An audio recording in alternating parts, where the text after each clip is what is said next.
Climate change is all about air. Made of mostly oxygen and nitrogen, we all need it to survive. And that's why trees are so important, right? But for every breath you take, how much oxygen do you actually think you're getting from trees? 50%? 60? 90%? If you had asked me a few months back, I probably would have said something like 70%. You know, we got things like bushes, grass, and even these fake trees that we invented for some reason. But as it turns out, our green friends only make about 28% of the oxygen in our atmosphere. And that got me wondering, where does the rest even come from? The answer might lie right here in this glass of, frankly, filthy water.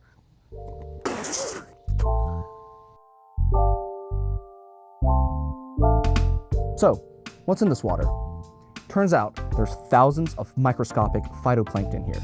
Phytoplankton are tiny creatures that use photosynthesis to convert sunlight into energy, just like trees.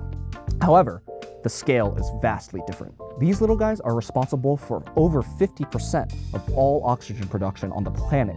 That means they make more oxygen than everything on land combined. There are so many of them that scientists actually estimate they make up over half the entire ocean's biomass. That means that these microscopic creatures weigh more than all the fish, whales, and dead billionaires combined. The only exception was when we were at the beach and your mom decides to jump. You can find phytoplankton all around the world in waterways such as the one we're at today, the Chesapeake Bay.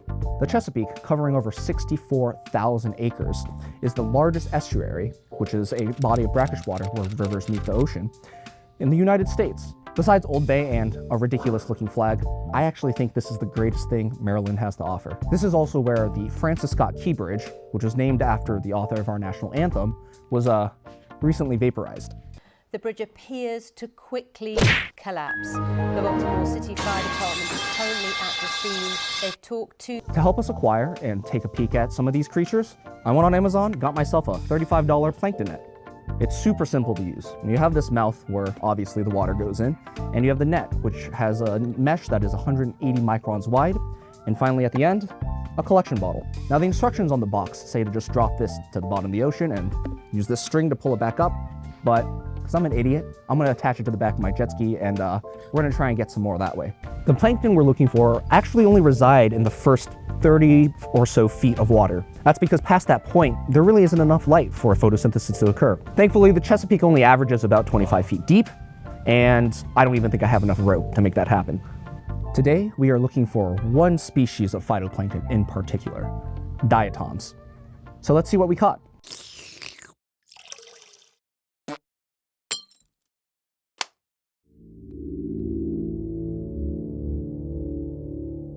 Look just how stunning these guys are.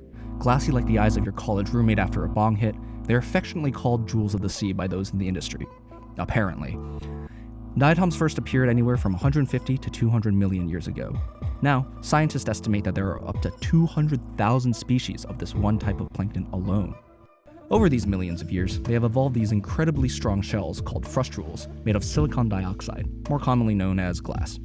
That's why they have this fluorescent look to them.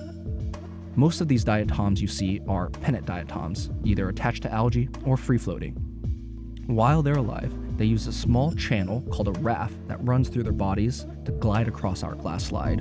The mechanism behind this is actually still not fully understood. The green you see are the chloroplast. These are responsible for turning our carbon dioxide back into life-giving oxygen. And the brightly colored little balls are their lipid droplets. These contain proteins and fats that the diatom needs to survive. It's wild to me that these tiny creatures are the backbone for so much of life on Earth. Diatoms actually don't just change the world when they're alive. When these guys die, their frustrules fall to the ocean floor. So much so that there are places in the ocean half a mile thick with their shells. This is called diatomaceous earth, which us humans mine and use for things like pest control, skincare, and some wooey influencers even use it as alternative medicine. But if you haven't noticed, it's not just diatoms in this water. Take a look at this worm, which is likely some sort of fly larva trying to set itself free, while a Bacilliara paxillifer colony extends and retracts around it. These are the life forms that we almost never see, yet make our world the diverse blue and green ball that it is today. According to the internet, which must be correct, diatoms were first discovered by an anonymous scientist back in 1703. He described them as adhering to many pretty branches composed of rectangular oblongs and exact squares. However, it wasn't really until the 19th century, when microscope technology matured, that we humans were able to move our research forward. We discovered that we don't just breathe the air they make, but we burn their corpses too. The gas for our cars, boats, and planes may have once been plankton millions of years ago. After the plankton die and fall to the bottom of the ocean, their compressed bodies are picked up by our offshore oil rigs as crude oil and then turned into fossil fuel. Or if you're BP, they're dumped straight back in. When we go about our daily lives, we often don't think about the microorganisms that make our life possible.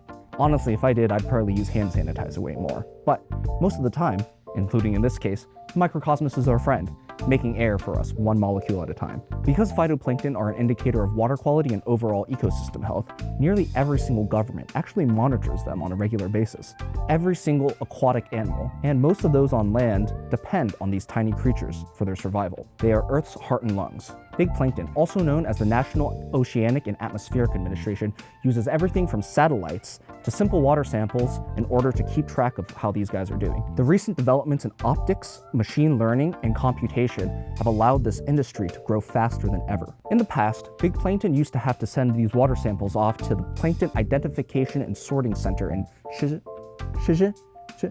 Poland for analysis. Oftentimes, this would take over a year to get results back, since governments all over the world send their samples off to this one single facility to get their plankton sorted and identified.